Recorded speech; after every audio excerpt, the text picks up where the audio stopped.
नमस्कार। टुडेज जी के प्रोग्राम में आपका स्वागत है। इस नई पहल के जरिए हम रोज की खबरों में से कुछ सवाल बनाएंगे और उन्हें यहाँ डिस्कस करेंगे। ये सवाल वैसे होंगे जो यूपीएससी में कई बार सीधे पूछ लिए जाते हैं या फिर कथन के रूप में पूछे जाते हैं। इसके अलावा state PCS, IES, SSC, bank PO, railway, UGC net, CDS, CAPF, NDA जैसी परीक्षाओं में सीधे सीधे ऐसे सवाल पूछ लिए जाते हैं। तो चलिए आज के सेशन की शुरुआत करते हैं। शुरुआत करते हैं पिछले सेशन के प्रैक्टिस क्वेश्चन से। पिछले सेशन में हमने आपसे पूछा था, हाल ही में संयुक्त अरब अमीरात ने अपने शीर्ष नागरिक सम्मान जायद पदक से किसे सम्मानित करने की घोषणा की है? ए नरेंद्र मोदी, बी इमरान खान, सी शिंजो आबे या डी शेख हसीना। संयुक्त अरब अमीरात ने प्रधानमंत्री नरेंद्र मोदी को राष्ट्र के साथ द्विपक्षीय संबंधों को बढ़ावा देने के उनके प्रयासों के लिए जायद पदक से सम्मानित करने की घोषणा की है। प्रधानमंत्री मोदी ने 2015 में यूएई के दौरे के बाद भारत और यूएई के बीच मधुर संबंध साझा किए। भारत के तेल आयात में यूएई की 8% भागीदारी है और यह भारत को कच्चे तेल का 5वां सबसे बड़ा आपूर्तिकर्ता है।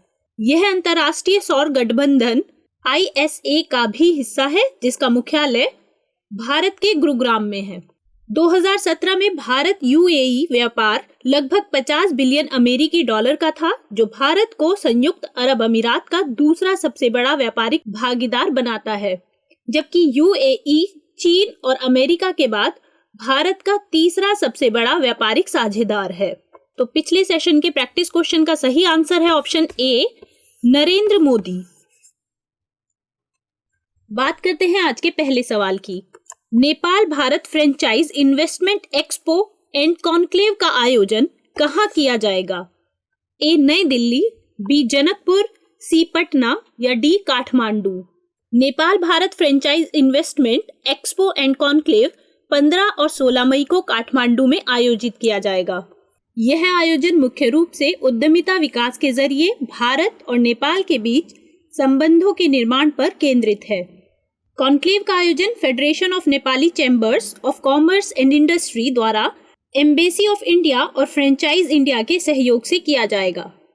नेपाल की बात करें तो साउथ एशिया की एक लैंडलॉक कंट्री है, जिसकी राजधानी काठमांडू है।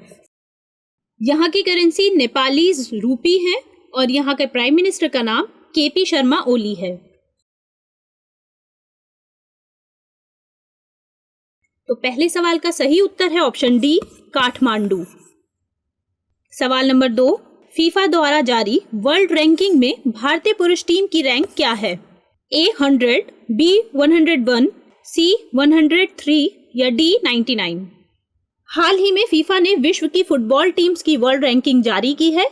इस रैंकिंग में भारतीय पुरुष फुटबॉल टीम की रैंक में 2 स्थानों का सुधार हुआ है। इसके साथ ही एशियाई देशों में भारत 18वें स्थान पर है।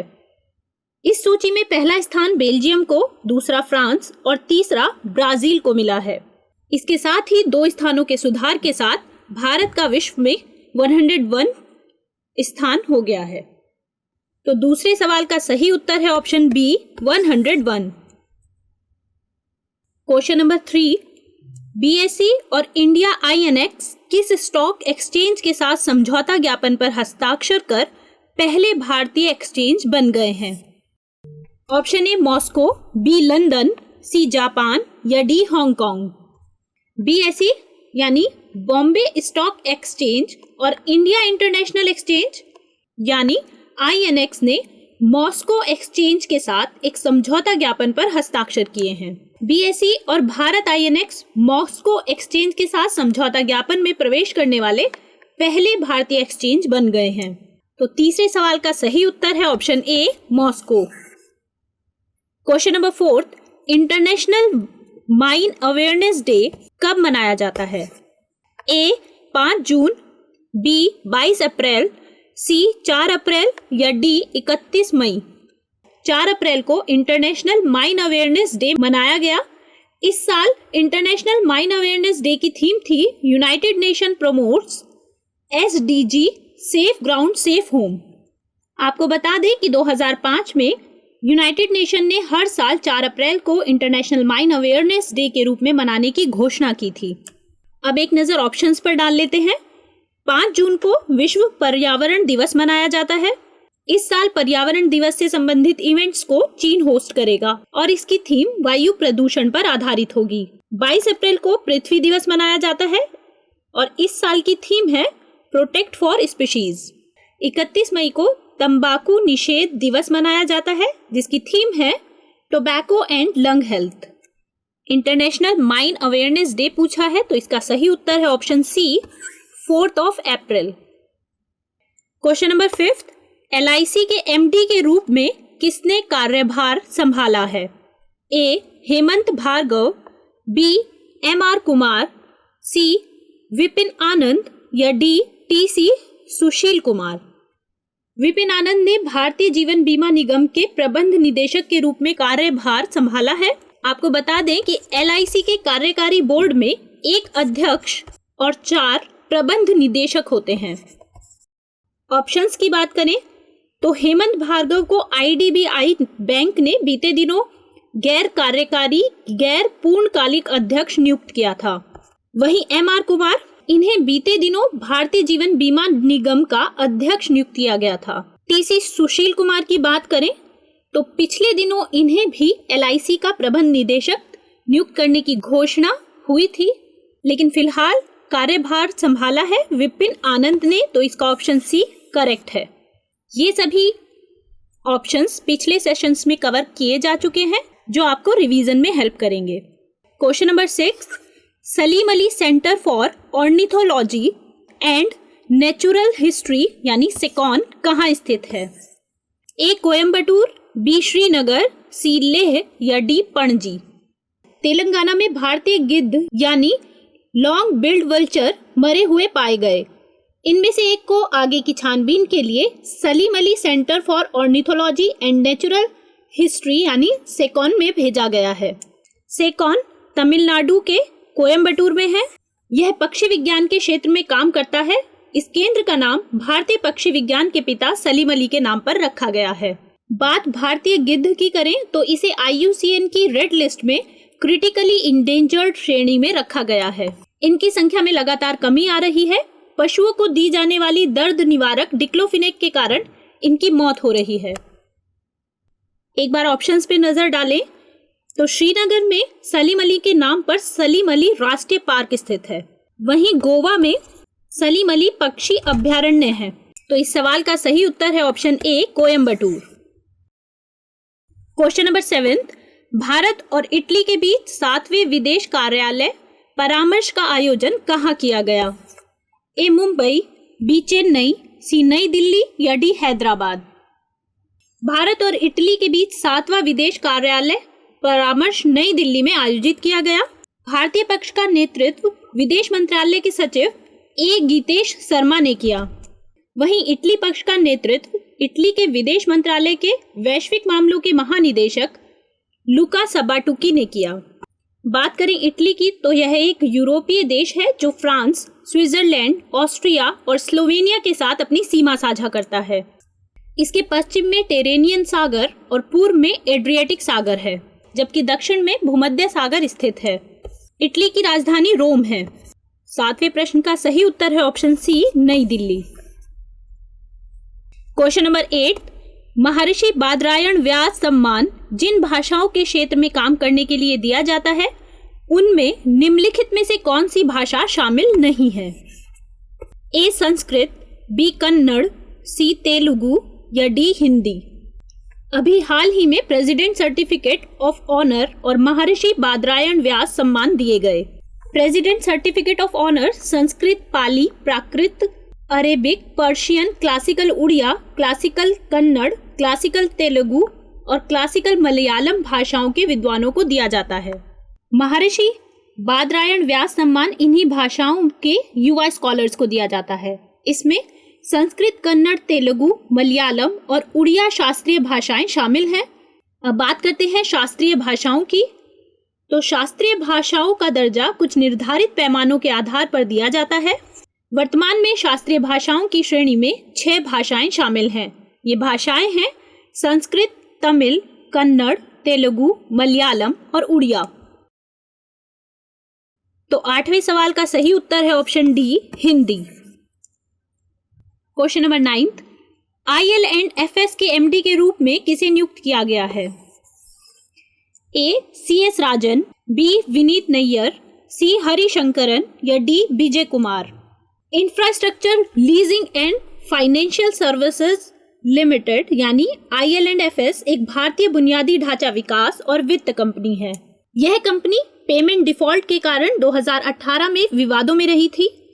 IL&FS के MD के रूप में CS राजन को चुना गया है, वहीं विनीत नैयर को कार्यकारी उपाध्यक्ष नियुक्त किया गया है। इसके अलावा विजय कुमार को बोर्ड में उप प्रबंध निदेशक के रूप में नियुक्त किया गया है। तो क्वेश्चन नंबर 9 का सही आंसर है option A, CS Rajan. Question number 10, state of global year report किसने जारी की है? A health effects institute, B world meteorological organisation, C world health organisation या D UNEP। State of global air 2019 report health effect institute ने जारी की है। इस रिपोर्ट में पहली बार वायु प्रदूषण के कारण जीवन प्रत्याशा पर पड़ने वाले प्रभाव को भी शामिल किया गया है। वायु प्रदूषण के कारण दक्षिण एशियाई बच्चों के औसत जीवन काल में 2.5 साल की कमी आई है, जबकि वैश्विक स्तर पर यह कमी 20 महीनों की है। अब रिपोर्ट में भारत की स्थिति पर नजर डालते हैं। 2017 में भारत में इंडोर और आउटडोर वायु प्रदूषण की वजह से 1.2 मिलियन से ज्यादा लोगों की मौत हुई थी। भारत में होने वाली मौतों में वायु प्रदूषण तीसरा सबसे बड़ा कारण है। तो क्वेश्चन नंबर 10 का सही आंसर है ऑप्शन ए, health effects institute. Question number 11, हाल ही में खोजे गए जीव कोरैली कॉलेट के बारे में निम्नलिखित कथनों में से कौन सा या कौन से कथन सही हैं? पहला कथन है, यह पहला ऐसा जीव है जो क्लोरोफिल पिगमेंट की अनुपस्थिति के बावजूद प्रकाश संश्लेषण करने में सक्षम है। दूसरा कथन है, यह जीव कोरल्स में पाया गया है। अब ऑप्शंस है, केवल एक, केवल दो, एक और दो दोनों, ना तो एक और ना ही दो। हाल ही में ब्रिटिश कोलंबिया विश्वविद्यालय के वैज्ञानिकों ने एक ऐसे जीव का पता लगाया है जिसमें क्लोरोफिल पाया गया, लेकिन यह प्रकाश संश्लेषण में भाग नहीं लेता है। इस जीव को कोरैली कॉलिड नाम दिया गया है क्योंकि यह दुनिया भर में 70% कोरल यानी प्रवालों में पाया जाता है। वैज्ञानिकों का मानना है कि यह कोरल्स के संरक्षण में मददगार हो सकता है। यह कोरल्स के साथ दूसरा सबसे ज्यादा पाया जाने वाला ऑर्गेनिज्म है। यह कई तरह के कोरल्स की गैस्ट्रिक कैविटी में मिल सकता है। आपको बता दें कि क्लोरोफिल पिगमेंट प्रकाश संश्लेषण के दौरान सूर्य प्रकाश से ऊर्जा के अवशोषण के लिए जरूरी होता है। तो पहला कथन था, ये पहला ऐसा जीव है जो क्लोरोफिल पिगमेंट की अनुपस्थिति के बावजूद प्रकाश संश्लेषण करने में सक्षम है। तो पहला कथन गलत है क्योंकि हमने एक्सप्लेनेशन के आधार पर देखा है कि इसमें क्लोरोफिल प्रेजेंट है लेकिन ये प्रकाश संश्लेषण नहीं करता। दूसरा कथन है, यह जीव कोरल्स में पाया गया है, जो कथन बिल्कुल सही है। इसके आधार पर हमारा आंसर है ऑप्शन बी, केवल दो। क्वेश्चन नंबर 12, निम्नलिखित में से किसे विश्व बैंक का अध्यक्ष चुना गया है? A Jim Yong Kim, B Christine Lagarde, C David Malpass या D Tedros Ghebreyesus. David Malpass को विश्व बैंक का अध्यक्ष चुना गया है। ये 13वें अध्यक्ष हैं। इनका कार्यकाल 9 अप्रैल से शुरू हो रहा है और 5 साल का होगा। इन्हें अमेरिकी राष्ट्रपति डोनाल्ड ट्रंप का समर्थन मिला था। दूसरे विश्व युद्ध के बाद विश्व बैंक के बनने के बाद से ही इसके सभी अध्यक्ष अमेरिकी व्यक्ति ही रहे हैं। विश्व बैंक में 189 सदस्य देश हैं। तो विश्व बैंक के अध्यक्ष के रूप में चुना गया है डेविड मालपास यानी ऑप्शन सी। क्वेश्चन नंबर 13, निम्नलिखित में से कौन सी जनजाति सही सुमेलित नहीं है? ए यनादी आंध्र प्रदेश, बी डोंगरिया कोंध ओडिशा, सी सेंटिनलीज अंडमान और निकोबार या डी कोन्यक कर्नाटक। हाल ही में कोन्यक नागा जनजाति चर्चा में रही। कोन्यक लोग बसंत के स्वागत के लिए ओलेंग मोन्यू त्योहार मनाते हैं। इस मौके पर लगभग 4700 कोन्यक महिलाओं ने गिनीज वर्ल्ड रिकॉर्ड में नाम दर्ज कराने के लिए एक साथ अपना पारंपरिक कोन्यक नृत्य किया। ये तस्वीर है कोन्यक नृत्य की। कोन्याक 16 नागा जनजातियों में से एक है। ये मुख्य रूप से नागालैंड के मोन जिले में रहते हैं। अब बात करते हैं ऑप्शंस में दी गई अन्य जनजातियों के बारे में। यनादी जनजाति आंध्र प्रदेश के कृष्णा जिले की खाना बदोश जनजाति है। इसकी चर्चा हम पिछले एपिसोड्स में कर चुके हैं। वहीं डोंगरिया कोन जनजाति का निवास ओडिशा के नियामगिरी पहाड़ी क्षेत्र में है। बात करें सेंटिनलीज जनजाति की, तो अंडमान के उत्तरी सेंटिनल द्वीप में निवास करती है। ये अभी तक बाह्य दुनिया के प्रति शत्रुतापूर्ण व्यवहार रखते हैं। पिछले साल एक अमेरिकी की हत्या के चलते यह जनजाति काफी चर्चा में रही थी। तो इनमें से जो सुमेलित नहीं है वो है ऑप्शन डी कोन्यक, जिसका ऑप्शन कर्नाटक दिया था, जो कि गलत है। क्वेश्चन नंबर 14, गुड़ी पड़वा भारत के किस क्षेत्र में प्रचलित है? ए पूर्वी भारत, बी उत्तर प्रदेश, सी आंध्र प्रदेश या डी महाराष्ट्र। आज से भारतीय नववर्ष 2076 की शुरुआत हो रही है। हिंदू पंचांग के मुताबिक चैत्र माह के पहले दिन नए साल का आरंभ होता है और इसे नव संवत्सर या विक्रमी संवत भी कहते हैं। आज ही से चैत्र नवरात्रि की भी शुरुआत होती है। नवरात्र के 9 दिनों तक माँ दुर्गा के अलग अलग रूपों की आराधना की जाती है। नवरात्र के पहले दिन माँ दुर्गा के पहले रूप शैलपुत्री की पूजा की जाती है। इस दिन को महाराष्ट्र में गुड़ी पड़वा और आंध्र प्रदेश में उगादी पर्व के रूप में मनाया जाता है। तो गुड़ी पड़वा भारत के किस क्षेत्र में प्रचलित है? इसका सही उत्तर है option D Maharashtra. Question number 15, CII के नए अध्यक्ष के रूप में किसने पदभार संभाला है? ए मनु साहनी, बी विपिनानंद, सी विक्रम किर्लोस्कर या डी विजय चंडोक। भारतीय उद्योग परिसंघ यानी CII ने विक्रम किर्लोस्कर को 2019-20 के लिए अध्यक्ष नियुक्त किया है। वह राकेश भारती मित्तल से पदभार ग्रहण करेंगे। CII की बात करें तो यह एक गैर सरकारी लाभ रहित उद्योग आधारित और उद्योग प्रबंधित संगठन है जो भारत की विकास प्रक्रिया में सक्रिय भूमिका निभाता है। इसकी स्थापना 1895 में हुई थी। ऑप्शंस की बात करें तो मनु साहनी ने ICC के मुख्य कार्यकारी के रूप में कार्यभार संभाला था।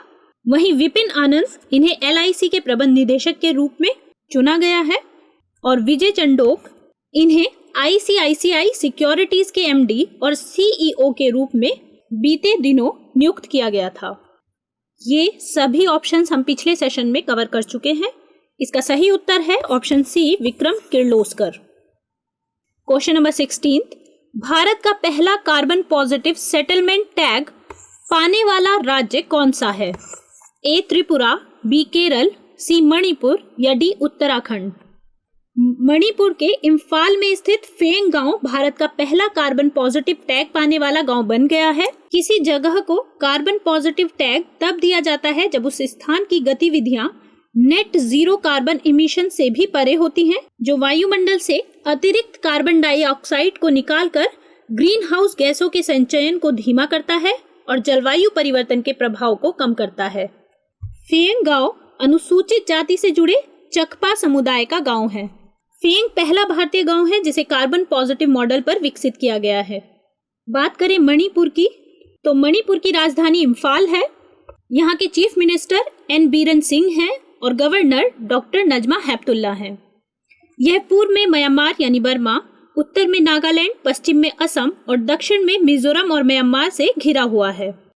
मणिपुर की स्टेट बर्ड नॉनगेन, यहाँ का स्टेट एनिमल सेंगाई। यहाँ लोकसभा की 2 और राज्यसभा की 1 सीट है। उत्तर पूर्व भारत की सबसे बड़ी ताजे पानी की मीठी झील, जिसे दुनिया की एकमात्र फ्लोटिंग झील भी कहा जाता है, वह मणिपुर में ही स्थित है, जिसका नाम है लोकटक। इसी लेक में केबुल लामजाओ नेशनल पार्क भी स्थित है। तो क्वेश्चन नंबर 16 का सही आंसर है ऑप्शन सी मणिपुर। बात करते हैं आज के प्रैक्टिस क्वेश्चन की। आज का प्रैक्टिस क्वेश्चन है, नेशनल कार्डियोलॉजी कॉन्फ्रेंस का आयोजन कहाँ किया जाएगा? ए नई दिल्ली, बी पुणे, सी लखनऊ या डी भोपाल। आप अपना आंसर कमेंट बॉक्स में करना ना भूलें। कल कुछ नए सवालों और इस सवाल के जवाब के साथ हम फिर से प्रस्तुत होंगे। तब तक के लिए नमस्कार।